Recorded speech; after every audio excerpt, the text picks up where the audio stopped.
Our stewardship verse for the day comes from Proverbs 21:20. Precious treasure and oil are in a man's dwelling, but a foolish man devours it. Well, we have all been given resources, each according to our own abilities. That's what the scripture says. How wisely we handle it determines when we are given more and how much we are given. The wise manage to have excess resources to store up to prepare for the future. For those living paycheck to paycheck, we should take stock of our inflows and outflows. The scripture also talks about counting the cost. We should know what's coming in and what's going out. We should do our very, very best. Certain people fall on hard times from time to time. That's a given. But we should be diligent to try to get past those things and to be obedient in whatever the Lord is asking us to do. We don't want to be like the foolish man who just devours everything.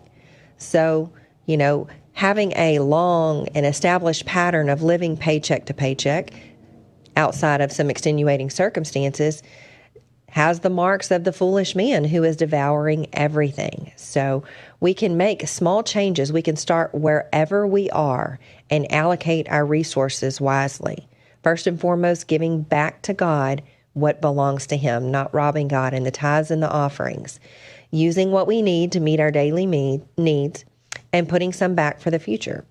So just like in the miracles of the supernatural times of multiplication, for example, with the widow who offered in obedience what she didn't even have to Elijah, God has a way of blessing our actions just as He did for her, that spring from the same belief that she had, that He can create abundance where we see nothing but lack with our physical eyes.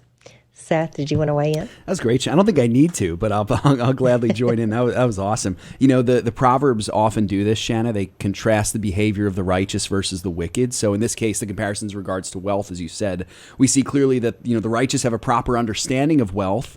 While they may be in charge of their wealth, they don't allow it to consume them. They're not swallowing it up or being swallowed by it. They gather wealth little by little, and they don't recklessly spend it or worship at its feet. But on the contrary, the wicked devour their wealth. So it rules every aspect of their lives. Not only that, in devouring it, they also end up squandering it too. So they hold it with tighter hands and they lose it more easily. It's a good reminder for us, Shanna, to not be so hyper-focused on our wealth that we hoard it or spend it recklessly. Those are both the wrong responses to this.